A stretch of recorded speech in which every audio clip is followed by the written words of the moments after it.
So, on August 11th, 2012, a humble fanfiction was uploaded to Fanfiction.net. It was titled Mega Man Operation Ponyville, and all that time ago, that author never would have expected that he'd still be doing this 5 years later. So, I've been writing fanfictions for 5 years now. I started off with pretty simple stuff, Mega Man, My Little Pony crossovers, because those are the two things I liked the most at the time, and honestly, I'm an uncreative fuck. But I've since expanded in all these years. In a sense, I did write nothing but My Little Pony stuff for quite a number of years until early 2015. At which point I basically abandoned the MLP stuff entirely, with a few exceptions here and then, and just started writing fetish stuff. Obviously, the best place to go, and it puts me in a what's the word I'm looking for? I'm an authority. I'm trustworthy. So I just figured, as a way to celebrate 5 years, I'd just sort of talk about what it takes to make this sort of story and my experiences doing it. And I'm specifically talking about the inappropriate stuff just because I've found greater success there, You add up all the stories I've written, and I get a lot of views, though each individual one is not the greatest, but they're okay, whatever. Alright, so the first things first is, I'm not gonna say, pick, how to pick what, inappropriate sort you're gonna be using, what you're going to be writing about, just because that is completely up to you. I just recommend doing something you're familiar with. That's why everything I've written about in all this time has all been on one subject, just because that's my fetish and I know how to write it. But there is still another important choice you have to make in that time. That is, if you're writing fanfiction, this is all fanfiction stuff, what you're going to be writing fanfiction of. Now, some people have gotten away with writing stories about source materials that they don't know, usually by wiki searching, or if they're doing it for commissions, then maybe the person who commissioned the work provides details. But I don't recommend doing that. I recommend you be at least somewhat familiar with what you're writing about, and I recommend being fully familiar. Just because I have gotten away a couple times with, writing about an anime that I've only seen a handful of episodes of. To put it simply, a K-On! Story I wrote last year. I started working on that, before I even got to the episode where Azusa was introduced. I always came up with the idea before that point, because I know the first chapter didn't involve her in the slightest. But at the same time, you can't always do that, and even if the story itself turns out alright, you may not, you may get some detail wrong that something later will contradict. And you can't always help that, well, sort of. A My Hero Academia story I wrote after season 1 had ended. A chapter featured Todoroki in a supporting role, and I did look at his Wikipedia page, and I did make specific note of it saying that he only uses his ice half, at least at the time. And I incorporated that into the story, and I'm very happy I at least took that little extra bit of effort of checking the wiki, just because, man, if he used his fire powers in the story come season 2, that would be very difficult to explain.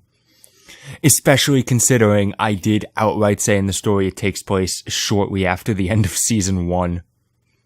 It can get really bad, so if you're gonna be writing about an anime or TV show, I at least recommend waiting until after you finish this. If you can, even if it's not finishing the whole show, at least finishing the season you're on. If it's a game, finish the game. Pretty simple stuff, just so you know, what you, so you have a good sense of who the characters are, what they're like, and what would be realistic actions for them to take. And that also just means pick something you care about, something that you like.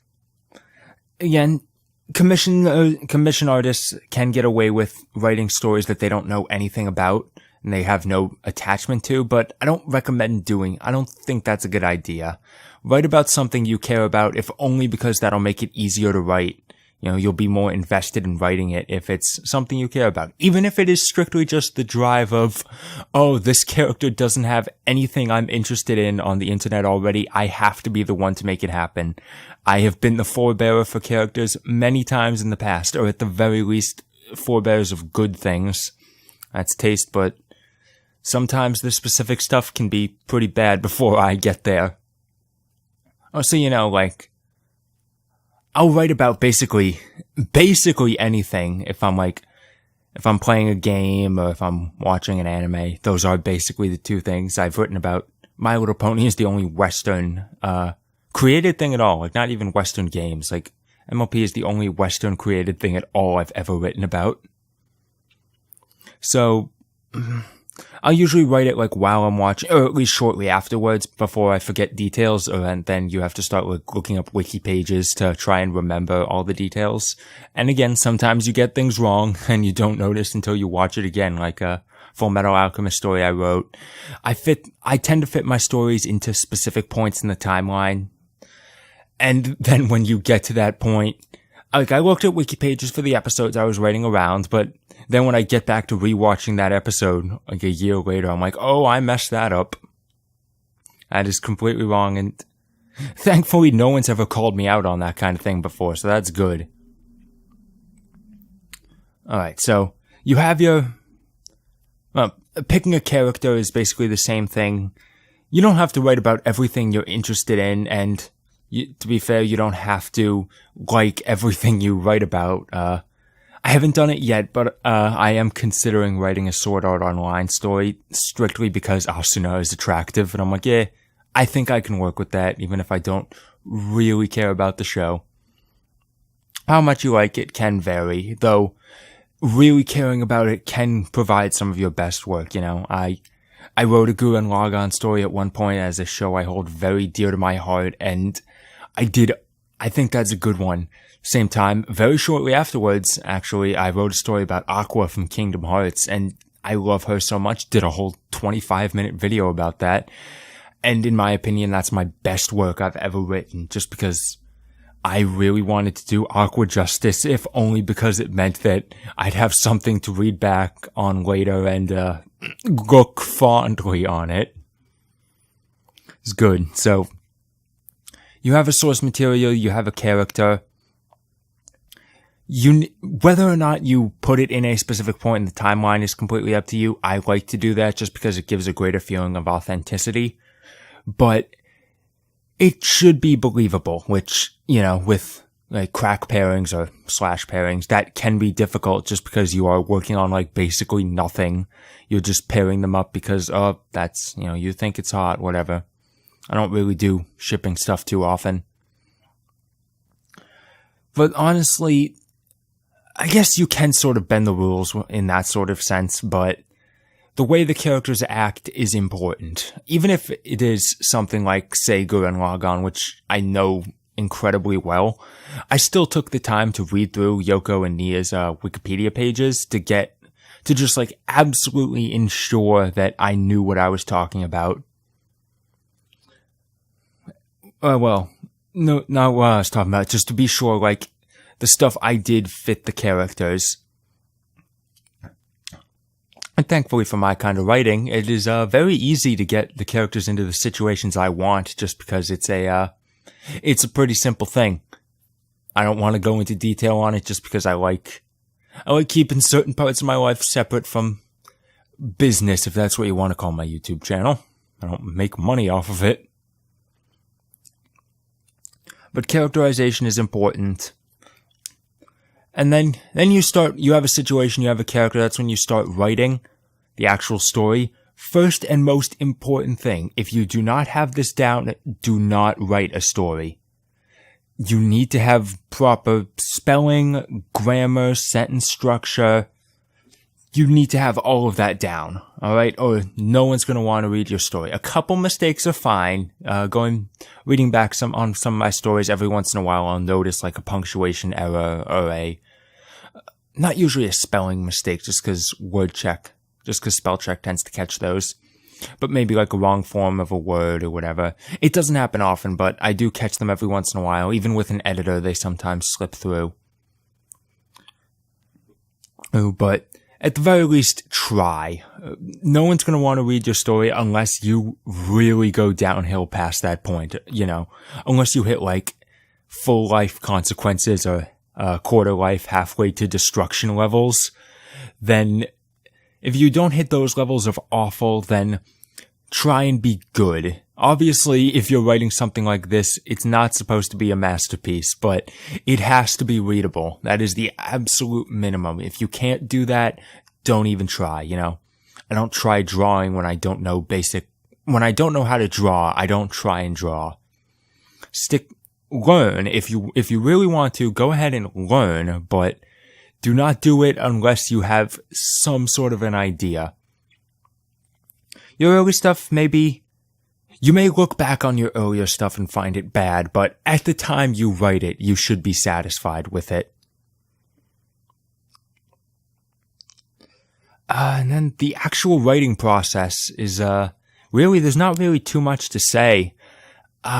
Word count is generally a point. I like to strive for at least 2,000 words just because I feel like that's enough time to get what you're going for, but don't limit yourself to that. The most recent story I uploaded was a Fire Emblem story about, Morgan and Na.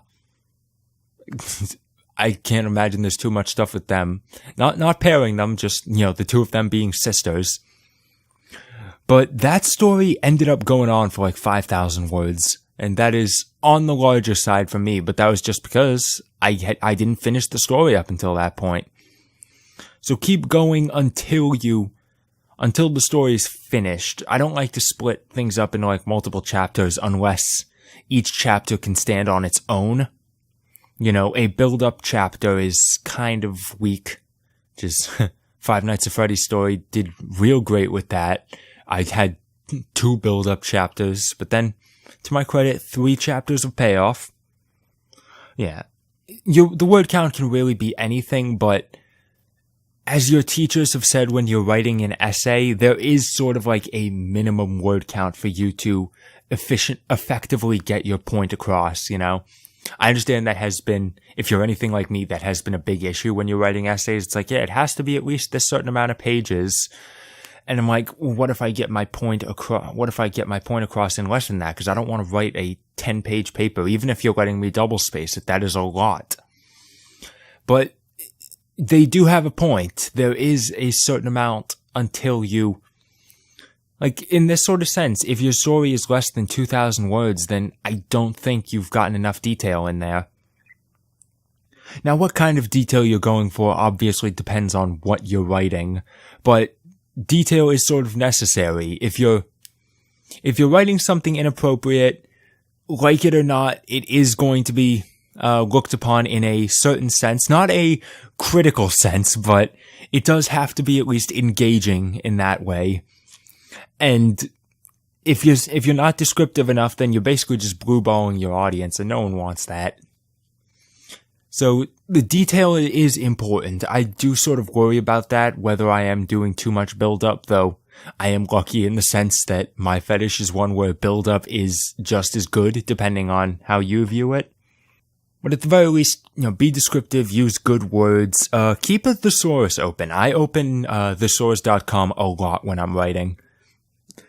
Just because if I keep using the same word, it starts to get really repetitive and it doesn't sound right, so synonyms are really good. Now, of course you can't if you're writing about one topic, you can't keep using synonyms over and over, so there is sort of like a minimum safe distance at which point you can reuse words. And be creative with your words sometimes, like, people have laughed at this before, but, the word, one of the meanings of the word ejaculated is just to shout, even if that's not the common term, but at the same time, people do sort of understand that.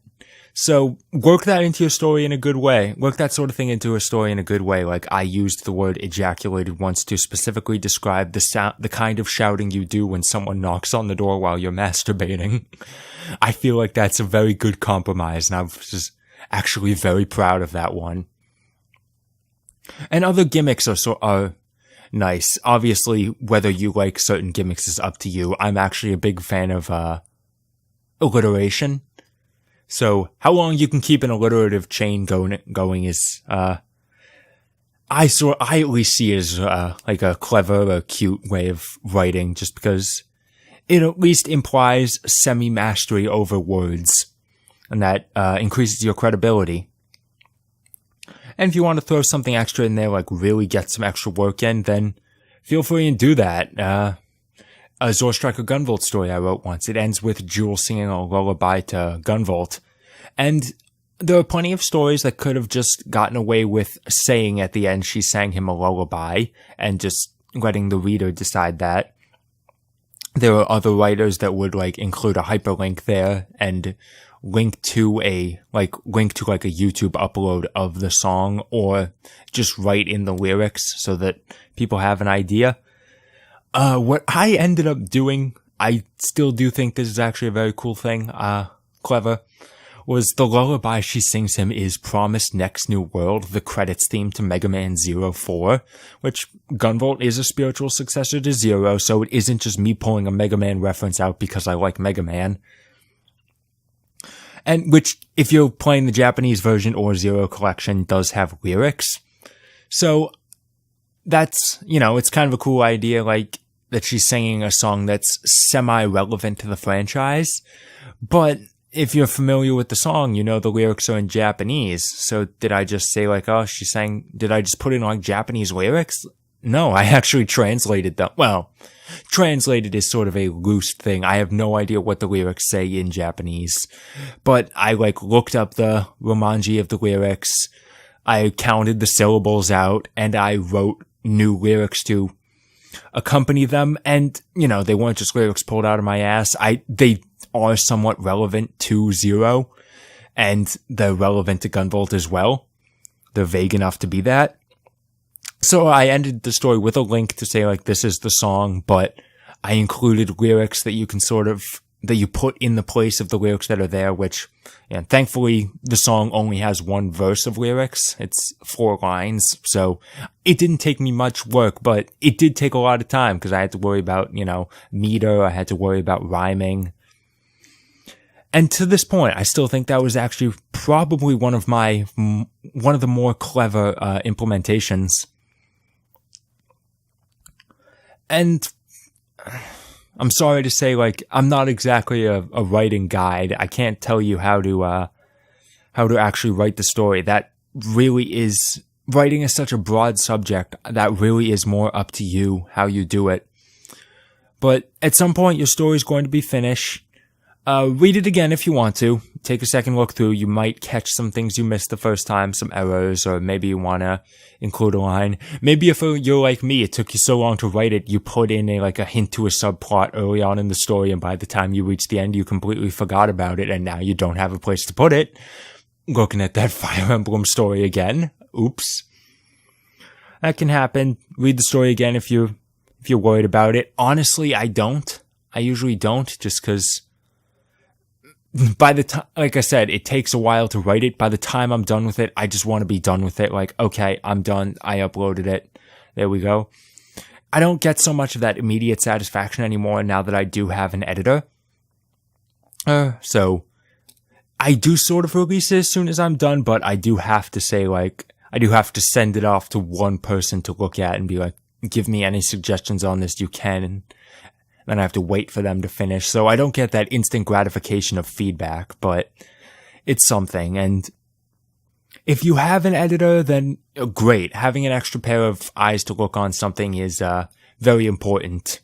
And so, because, sometimes it is just spelling or grammar mistakes that you missed. Maybe you may have completely missed a word, up until another Fire Emblem story about Noe that I wrote. I completely thought that the word gleam could mean I used the phrase one could gleam an alternate meaning from that sentence. I legitimately thought that was correct. I had no idea the word was glean with an N, and my editor corrected that. So I'm very thankful for that. And sometimes it is just a story detail that doesn't make sense with the source, a Kobayashi's Dragon Maid story I wrote. includes Toru's first encounter with alcohol.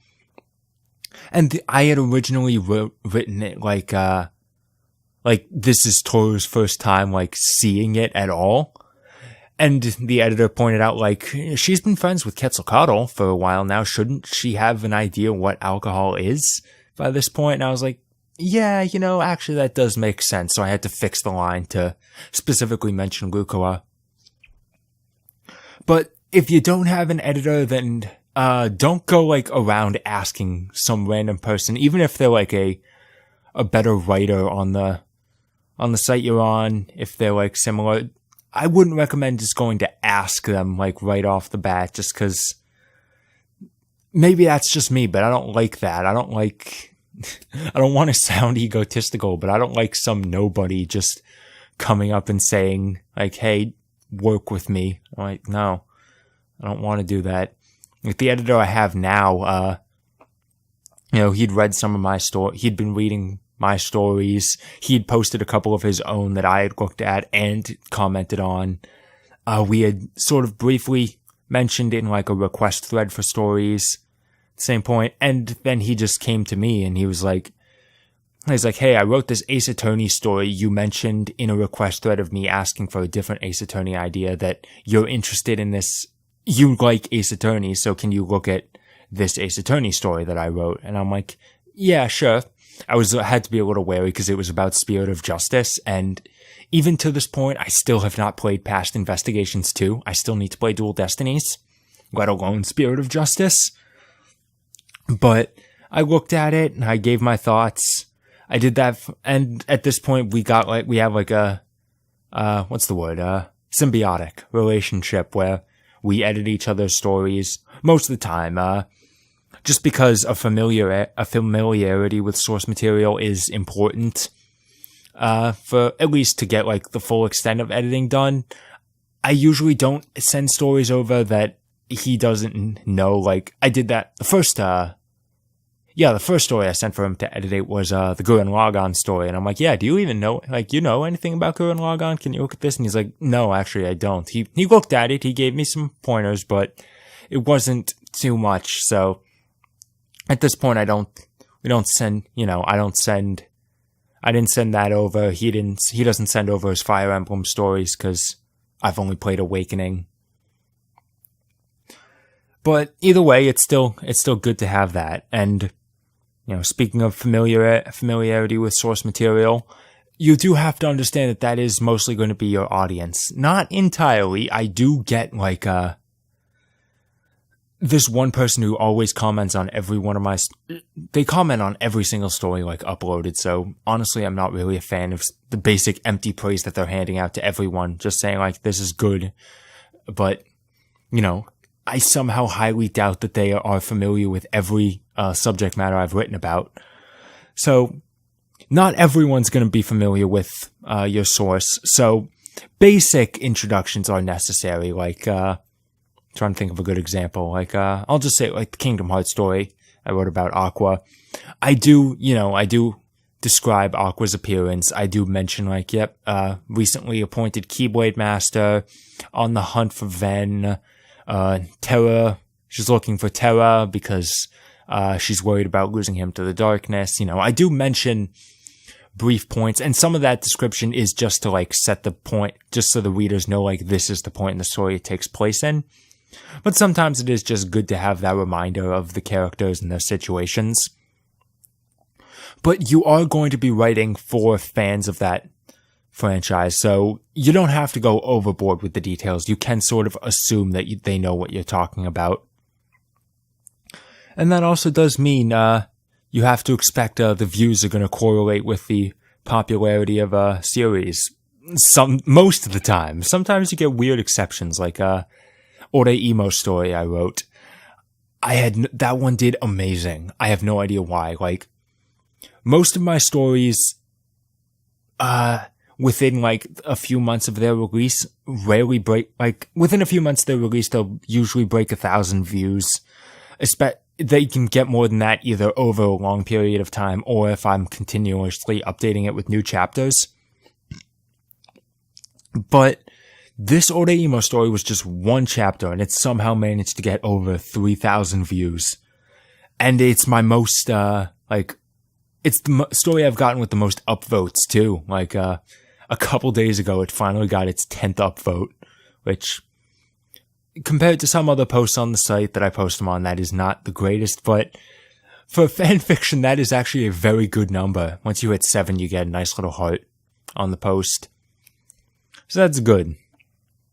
And then at the same time, a Dragon Ball Z story I wrote. I wrote that thinking I'd have views and likes in the bag. Like, it's Dragon Ball Z. Everyone knows Dragon Ball Z. And it got so few views. It got a decent amount of likes, but so few views. And I don't know if that's because just people weren't as interested in reading about Videl as they would be with like Bulma or Android 18. Or if it's because, looking back on it, I don't think it's exactly my strongest work. And it's really weird, actually, at this point. Despite the fact that I uploaded this Dragon Ball Z story in March. And I wrote an EG story like last month. At either the end of June or the beginning of July. So the DBZ story had months of lead time. And EG story managed to overtake it in views pretty quickly. I was like, I can sort of assume that's because there's like no EG content online. There's like 5 pictures and 5 stories. So this one thing I wrote is sort of like a rarity. It's like, damn, someone actually wrote an EG story. I need to treasure this. And it's gotten a good amount of views of that. Or maybe I just underestimated how popular EG is. I know it is. I know I did the review. But that sort of stuff happens. And, you know, writing about something like EG, you don't have to worry too much about, like, the source material being relevant at the time you're writing it. You know, I've written plenty of stories about anime or games that are fairly old, but I'm just seeing them for the first time. Like I said, that K-On! Story. K-On's a couple years old, but I just saw it for the first time last year, so that's when I wrote the story. Or, a little bit, not around the same time, Mega Man Legends. I know that game's pretty old, but I just played it for the first time, so I wrote my story for the first time.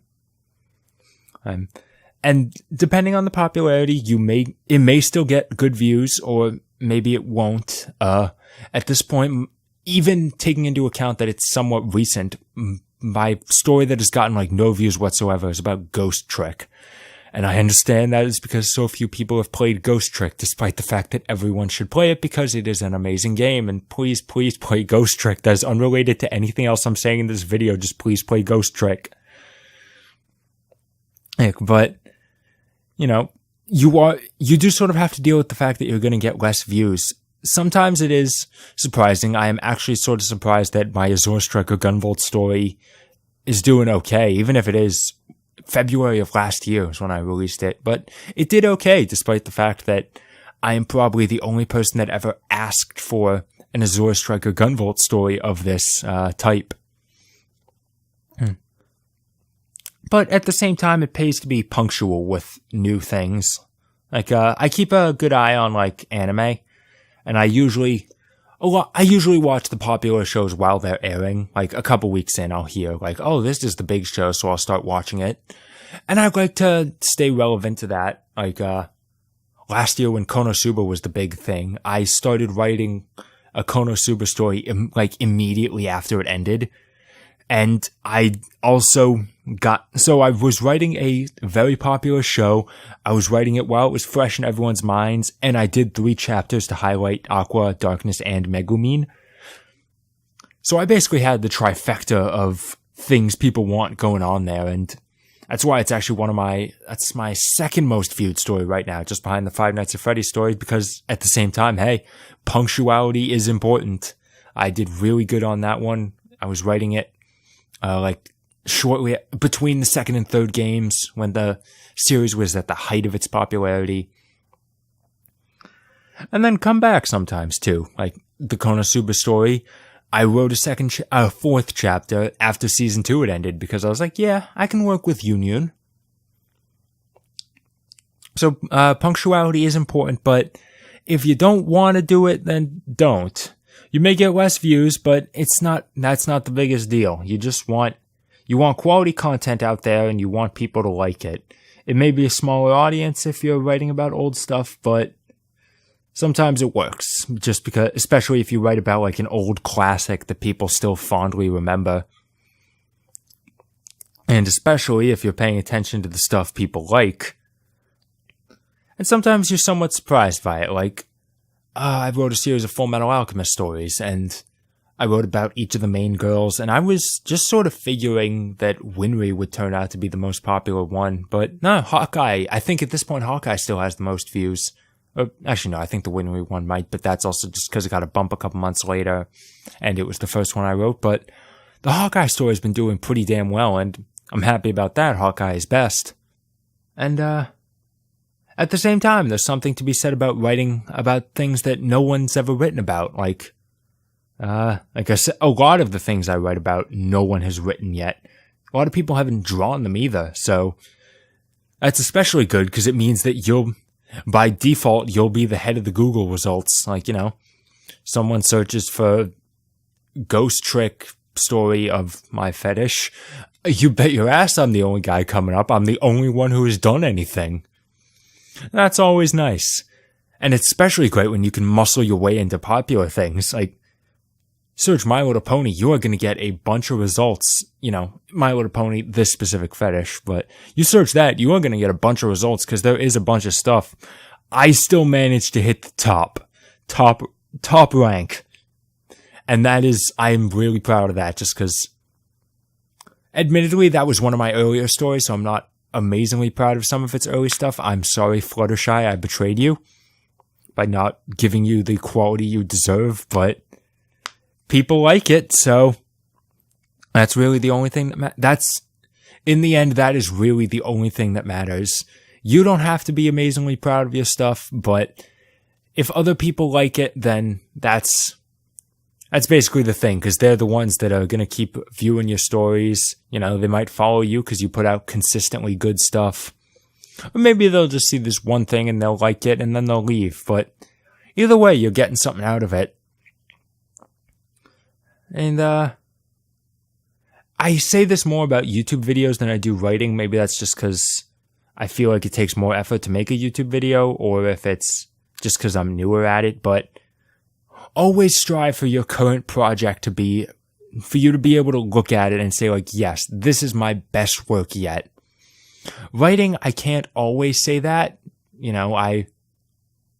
At this point, I've yet to write a story that I can honestly look at any point and say like, yeah, this tops the Aqua story. Because I love that story so much. I wrote it really well. It's about a girl I love. It worked out really well. And I'll admit, but at the same time, I write good stuff and I write stuff I care about. I finished Fire Emblem Awakening. I love Noe. I'm going to write about Noe because I do love her and I think I can do her justice. And I did. I think that Noe story is my second one ever to ever get like 7 likes to get the heart on the post. That means something to me. It means that people care, although I have not gotten nearly as many likes on the second Morgan and Na chapter. Come on. I know Noe's more popular, but you guys don't like Morgan? Morgan's adorable, and I love her so much. And actually, I suppose that is one final point. Don't worry. Like, if you're gonna write about stuff that is a little iffy to a lot of people, like you're gonna write Lolicon, Shotokan, incest, it's all fictional. Don't worry about it. If you want to write it, that's fine. And you're not as alone in liking that kind of stuff as you might think. You want to do it, go right ahead.